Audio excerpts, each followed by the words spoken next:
ਸਤਿ ਸ਼੍ਰੀ ਅਕਾਲ, ਤੁਸੀਂ ਦੇਖ ਰਹੇ ਹੋ ਪੰਜਾਬ ਟੁਡੇ ਤੇ ਵੈਲਕਮ ਇੱਕ ਹੋਰ episode insights with Vishal Sood ਦਾ। And Vishal ji welcome. Thank you sir, ਬੜੀ ਇੰਪੋਰਟੈਂਟ ਇੱਕ ਅਨਾਉਂਸਮੈਂਟ ਆਈ ਥਿੰਕ ਜਿਹਦੀ ਚਰਚਾ ਹੋ ਰਹੀ ਹੈ, ਇਹਨੂੰ ਡਿਸਕਸ ਕਰ ਲਈਏ। ਭਗਵੰਤ ਮਾਨ ਨੇ ਕਿਹਾ ਹੈ ਕਿ ਐਂਟੀ ਕਰਪਸ਼ਨ ਇੱਕ ਹੈਲਪਲਾਈਨ ਉਹ ਜਾਰੀ ਕਰਨਗੇ 23 ਮਾਰਚ ਨੂੰ। ਓਬਵੀਅਸਲੀ ਇਹ 'ਚ ਬਹੁਤ ਕੁਝ ਡਿਸਕਸ ਹੋ ਸਕਦਾ ਹੈ, ਬਟ ਤੁਹਾਨੂੰ ਲੱਗਦਾ ਹੈ ਇਹ ਸਕਸੈਸਫੁਲ ਹੋ ਸਕਦੀ ਹੈ? ਇਹਦੀ ਐਗਜ਼ੀਕਿਊਸ਼ਨ, ਇਹ ਸਾਰੀਆਂ ਚੀਜ਼ਾਂ ਬਹੁਤ ਮੁਸ਼ਕਿਲ ਹੋਣ ਵਾਲੀ ਹੈ। I think you said the right word, execution. ਦੇਖੋ, ਇਸ ਤਰ੍ਹਾਂ ਨਹੀਂ ਹੈ ਕਿ ਐਂਟੀ ਕਰਪਸ਼ਨ ਬਿਊਰੋ ਹੈਗਾ ਹੈ, ਵਿਜੀਲੈਂਸ ਬਿਊਰੋ ਹੈਗਾ ਹੈ, ਸਾਰੀਆਂ ਚੀਜ਼ਾਂ ਪਹਿਲਾਂ ਹੈਗੀਆਂ, ਨੰਬਰਸ ਹੈਗੇ ਨੇ। ਜਦੋਂ ਤੁਸੀਂ ਫੋਨ ਕਰੋ ਤਾਂ ਦੱਸੋ, ਰਾਈਟ। ਉਸ ਤੋਂ ਬਾਅਦ ਉਹ ਬੰਦਾ ਫੜਿਆ ਜਾਂਦਾ ਕਿ ਤੁਸੀਂ ਫੜੇ ਜਾਂਦੇ ਹੋ, ਉਹ ਵੱਖਰੀ ਗੱਲ ਹੈ। Now the change that is required is that it should be implemented. It requires a strong political will. And fortunately, and you know, there are a lot of incentives for Aam Aadmi Party, for Kejriwal, for CM Bhagwant Mann to do the right thing. ਜੋ ਪੰਜਾਬ ਵਰਗੀ state 'ਚ ਉਹਨਾਂ ਨੇ ਜੇ corruption ਖਤਮ ਕੀਤੀ, doors will be open for them. They will become a serious, ਜਿਹੜਾ ਉਹਨਾਂ ਨੇ ਆਪਣੇ ਆਪ ਨੂੰ ਅਨਾਊਂਸ ਕਰਤਾ ਸੀ ਉਹ ਨੈਸ਼ਨਲ ਪਲੇਅਰ ਹੈਗੇ ਆ, but it will has to test the time. It has to test, you know, what they do in Punjab. They have to pass that litmus test ਕਿ ਬਈ ਉਹ ਪੰਜਾਬ 'ਚ ਕੀ ਕਰਦੇ ਨੇ। ਉਸ ਤੋਂ ਬਾਅਦ ਡਿਫਾਈਨ ਹੋਏਗਾ ਕਿ whether they are a national player or not.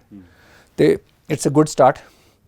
ਤੁਹਾਨੂੰ ਯਾਦ ਹੋਏਗਾ ਆਪਾਂ one of the first few episodes of you know insights ਆਪਾਂ ਡਿਸਕਸ ਕੀਤਾ ਸੀ ਕਿ what is the nexus between corruption, right, and drug trade. ਉਹਦੇ ਕੀ ਇੰਪੈਕਟ ਆਉਂਦੇ ਨੇ। So when corruption is the reason why there is you know other mafias. ਹੁਣ ਜਦੋਂ mafia ਹੁੰਦਾ ਹੈ, ਹੁਣ ਮਾਫੀਆ ਵਾਲਿਆਂ ਨੇ ਜਦੋਂ ਲੈਟਸ ਸੇ ਸਮਗਲਿੰਗ ਕਰਨੀ ਆ, they will need people to move around stuff. ਜਦੋਂ ਰੇਤ ਮਾਫੀਆ ਚਲਾਉਣਾ ਹੈ, they will need people to move around stuff and everything.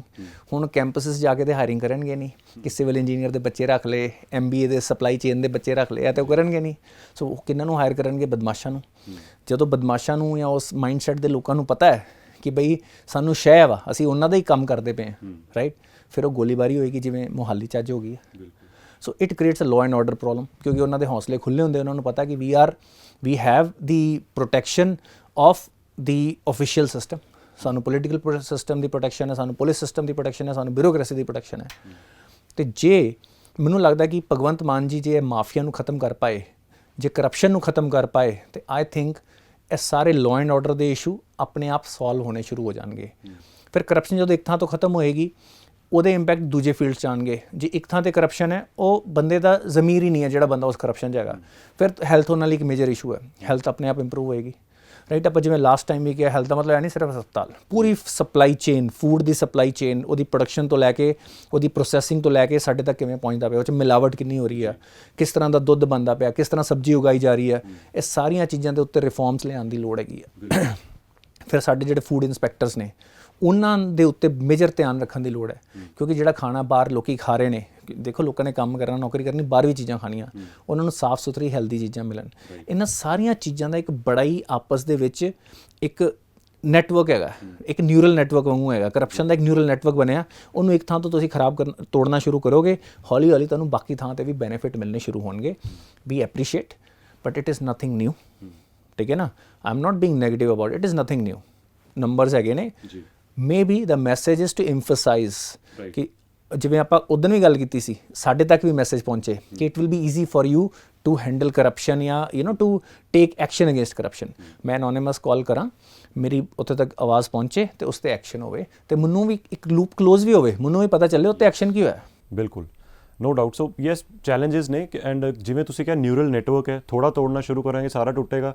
But ਇਹੀ ਮੁਸ਼ਕਿਲ ਵੀ ਹੈ ਕਿ ਇੰਨਾ ਜ਼ਿਆਦਾ ਨੈਟਵਰਕ ਫੈਲਿਆ ਹੋਇਆ ਕਿ ਇਹਨੂੰ ਢਾਹ ਲਾਉਣੀ ਵੀ ਬੜੀ ਮੁਸ਼ਕਿਲ ਹੈ। ਸੋ ਮੈਂ ਕਹਿੰਦਾ ਕਿ ਇਸ ਵੇਲੇ ਉਹਨਾਂ ਦੀ ਕਲੀਨ ਸਲੇਟ ਹੈ। ਹਾਂ, ਬਿਲਕੁਲ, it is a clean slate. ਜੇ ਵਾਕਈ ਯੂ ਨੋ ਉਹਨਾਂ ਦੇ ਉਹ ਇਮਾਨਦਾਰ ਹੈਗੇ ਨੇ, ਵਾਕਈ ਆਮ ਆਦਮੀ ਪਾਰਟੀ ਨੇ ਜੇ ਚੇਂਜ ਲਿਆਉਣੀ ਆ, ਜੇ ਉਹ ਕਹਿੰਦੇ ਕਿ ਅਸੀਂ ਅਲੱਗ ਤਰੀਕੇ ਦੀ ਪਾਰਟੀ ਹੈਗੇ ਹਾਂ, ਦੇਖੋ then action they can take. ਉਹਨਾਂ ਦਾ ਕੀ ਜਾਂਦਾ ਹੈ? ਮੁਸ਼ਕਿਲ ਤਾਂ ਹੋਏਗਾ ਨਾ ਕਿ ਜੇ ਉਹਨਾਂ ਦਾ ਕੋਈ ਬੰਦਾ ਉਹਦੇ ਵਿੱਚ ਇਨਵੋਲਵ ਹੋਏਗਾ, ਤਾਂ ਮੁਸ਼ਕਿਲ ਆਉਂਦੀ ਨਾ। ਇਹ ਬੰਦਾ ਤਾਂ ਸਾਡਾ ਸਾਥੀ, ਇਹਨੂੰ ਸਾਡੇ ਬਾਰੇ ਇਹ ਪਤਾ, ਇਹ ਪਤਾ। ਸਟਰੋਂਗ ਐਕਸ਼ਨ ਲਓ, ਦੇਰ will be sum collateral damage, ਠੀਕ ਹੈ ਨਾ। ਤੁਹਾਡੇ ਖਿਲਾਫ 10 ਚੀਜ਼ਾਂ ਹੋਰ ਕੀਤੀਆਂ ਜਾਣਗੀਆਂ, ਬਟ ਅੱਜ ਜਨਤਾ 'ਚ ਇਹ ਵਿਜ਼ਨ ਹੈਗੀ ਆ, ਇਹ ਸਮਝਦਾਰੀ ਹੈਗੀ ਆ ਕਿ ਬਈ ਲੋਕੀ ਵੀ ਗੱਲ ਕਰਦੇ ਪਏ ਨੇ ਕਿ ਬਈ ਓਪੋਜੀਸ਼ਨ ਕੀ ਇਹ ਗੱਲਾਂ 'ਚ ਕਰੇਗੀ ਕਿ ਬਈ ਈਵੈਂਟ 'ਤੇ 60 ਲੱਖ ਖਰਚਤੇ, 2 ਕਰੋੜ ਖਰਚਤੇ, ਬਿੱਲ ਵੀ ਉਹਨਾਂ ਕੋਲ ਪਹੁੰਚ ਗਏ ਹੋਏ ਆ, ਅਤੇ ਉਹਨਾਂ ਨੂੰ ਬਜਟ ਵੀ ਪਤਾ ਲੱਗ ਗਿਆ ਹੋਇਆ ਹੈ, ਅਤੇ ਲੋਕਾਂ ਨੂੰ ਪਤਾ ਹੈ ਕਿ ਕਿਹੜੀ ਚੀਜ਼ 'ਤੇ ਸਵਾਲ ਪੁੱਛਣੇ ਆ। ਲੋਕਾਂ 'ਚ ਵੀ ਸਮਝਦਾਰੀ ਆ ਰਹੀ ਹੈ, ਅਤੇ ਪੰਜਾਬ ਟੁਡੇ 'ਤੇ ਬੈਠਾ ਹੀ ਆ ਨਾ ਕਿ ਇਨਫੋਰਮੇਸ਼ਨ ਕਿਹੜੀ ਸਾਡੇ ਲਈ ਕ੍ਰਿਟੀਕਲ ਹੈ, ਕਿਹੜੀ ਨਹੀਂ ਕ੍ਰਿਟੀਕਲ ਹੈ। ਬਿਲਕੁਲ, people are very hopeful, no doubt about it, and ਇਸੇ ਕਰਕੇ ਡਿਲੀਵਰ ਕਰਨਾ ਹੋਰ ਜ਼ਿਆਦਾ ਜ਼ਰੂਰੀ ਹੈ ਆਪ ਲਈ, ਕਿਉਂਕਿ ਉਨਾ ਹੀ ਕ੍ਰਿਟਿਸਿਜ਼ਮ ਜ਼ਿਆਦਾ ਹੋਣ ਵਾਲਾ ਜਦੋਂ ਉਮੀਦਾਂ ਹਾਈ ਹੁੰਦੀਆਂ। Absolutely.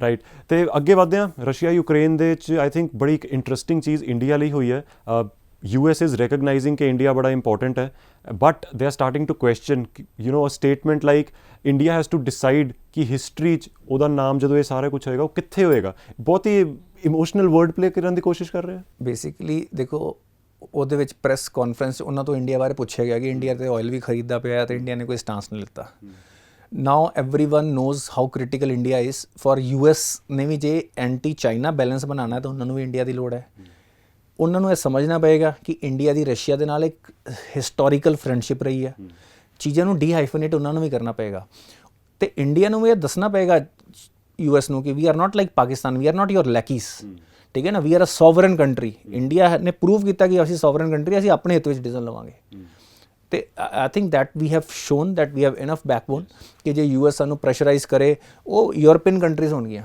you know all those blonde hair and blue eye people let them be together ठीक है ना we believe in universalism we believe that you know we have to take decisions as per the interest of the people यहाँ ਤੇ ਸਾਰਾ Europe ਤੇ US ਉੱਥੋਂ ਦੀ energy ਲੈਣੀ ਬੰਦ ਕਰ ਦੇ ਬਿਲਕੁਲ ਜ਼ੀਰੋ ਕਰ ਦੇ ਕਹਿੰਦੇ ਜੀ ਆਪਾਂ ਗੈਸ ਪਾਈਪਲਾਈਨ ਸਾਰੀਆਂ ਤੋੜ ਦੇਣ ਜੀ let them take that action then we will see ki whether they are putting their money where their mouth is right so let them assume that risk ਅਸੀਂ ਕੋਈ ਨਾ ਆਇਲ ਖਰੀਦੀਏ if we are getting at a discounted rate you know ਸਾਡੇ ਲੋਕਾਂ ਲਈ ਤੁਸੀਂ ਮਹਿੰਗਾਈ ਵਧਾਤੀ ਸਾਡੇ ਸਾਰੇ ਪਲਾਨ ਬਣੇ ਸੀ ਸਾਡੇ ਦੇਸ਼ ਦੇ ਕਿ ਬਈ we are assuming it at 75 you know dollars ਤੇ ਉਹਦੇ ਬੇਸਿਸ ਤੇ ਅਸੀਂ ਆਪਣੀ ਪ੍ਰੋਗਰੈਸ ਆਪਣੇ ਲੱਖਾਂ ਕਰੋੜਾਂ ਲੋਕਾਂ ਨੂੰ ਗਰੀਬੀ ਚੋਂ ਕੱਢਣਾ ਹੈ ਲੋਕਾਂ ਨੂੰ ਐਜੂਕੇਸ਼ਨ ਦੇਣੀ ਹੈ ਇਨਫਰਾਸਟ੍ਰਕਚਰ ਦੇਣਾ ਅਸੀਂ ਕਿਵੇਂ ਕਰਾਂਗੇ so India has to look at their own stand ਮੈਂ हैरान होना कई यू नो मैं कुछ Indian media houses which are you know so called bigger media houses they were questioning कि न्यूट्रलिटी का साढ़े की असर होएगा there is nothing called neutrality you know we are taking a balance stand on you know what we need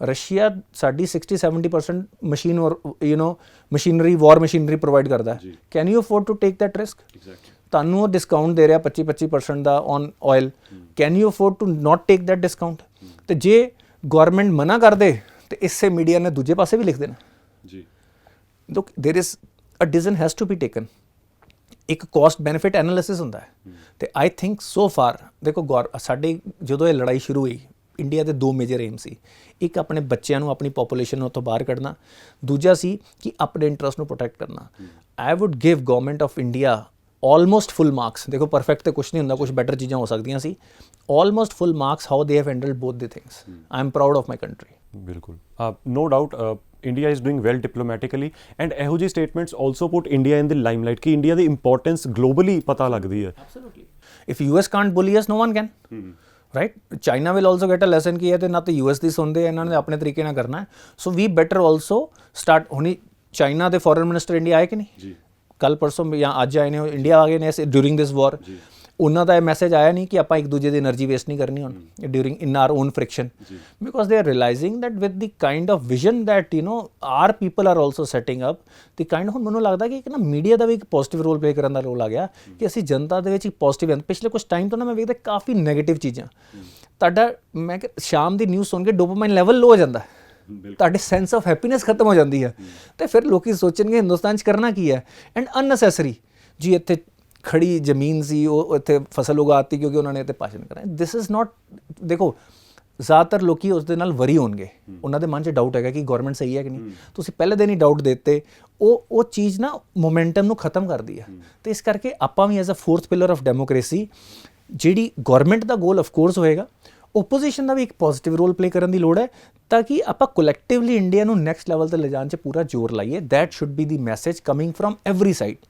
and again it does not mean you do not question your government you question them when they are wrong right you don't question them on things that you don't understand right ਤੁਸੀਂ foreign policy ਬਾਰੇ ਤੁਹਾਨੂੰ ਊੜਾ ਐੜਾ ਨਹੀਂ ਪਤਾ ਤੇ ਤੁਸੀਂ ਕਹਿੰਦੇ ਪਿਓ ਜੀ ਇਹ ਗਲਤ ਕਰਤਾ that should not happen you know so ਸਾਡੇ ਜੈ ਸ਼ੰਕਰ ਜੀ ਸਾਡੇ foreign minister I think he is one of the best diplomats in foreign diplomacy around the globe I think if he is saying something it makes sense so let's not question when we don't understand it that much ਬਿਲਕੁਲ let's question, ਪਰ ਉਹਦੇ ਲਈ knowledge ਇਕੱਠੀ ਕਰੀਏ, that is very important, so that ਅਸੀਂ ਆਪਣੀ ਹੀ ਇੱਜ਼ਤ ਆਪਣੇ ਹੱਥਾਂ 'ਚ ਬਚਾ ਕੇ ਰੱਖੀਏ। And that is what we try to do. ਅਸੀਂ ਰਿਸਰਚ ਕਰਕੇ ਐਨਾਲਿਸਿਸ ਕਰਦੇ ਹਾਂ, ਇਸੇ ਕਰਕੇ insights is such an important so I feel, ਕਿਉਂਕਿ ਅਸੀਂ ਸਿਰਫ ਇੱਕ ਗੱਲ ਨੂੰ ਤੁਹਾਡੇ ਅੱਗੇ ਰੱਖਦੇ ਨਹੀਂ ਹੈ, ਬਲਕਿ ਉਹਦਾ ਐਨਾਲਿਸਿਸ ਕਰਦੇ ਹਾਂ, ਵਿਚ ਇਜ਼ ਵੈਰੀ ਇੰਪੋਰਟੈਂਟ, ਤਾਂ ਕਿ ਉਹ ਤੁਹਾਡੇ ਲਈ ਵੀ ਉਸ ਇਵੈਂਟ ਦਾ ਜਾਂ ਚੀਜ਼ ਦਾ ਇੰਟਰਪ੍ਰੀਟੇਸ਼ਨ ਹੋ ਸਕੇ। ਐਂਡ ਅਸੀਂ ਇਹ ਬਿਲਕੁਲ ਕਰਦੇ ਰਵਾਂਗੇ ਅੱਗੇ ਵੀ। ਤੇ as we say, we always pray for peace. Hopefully ਜਿਸ ਡਾਇਰੈਕਸ਼ਨ ਸਭ ਜਾ ਰਿਹਾ, ਬਹੁਤ ਜਲਦੀ there will be peace and it will be long lasting peace. Thank you for joining us again sir, and thank you for watching. ਤੁਸੀਂ ਦੇਖਦੇ ਰਹੋ Punjab today, ਅਸੀਂ ਇਨਸਾਈਟਸ ਨਾਲ ਹਾਜ਼ਰ ਹੁੰਦੇ ਰਵਾਂਗੇ। ਸਤਿ ਸ਼੍ਰੀ ਅਕਾਲ।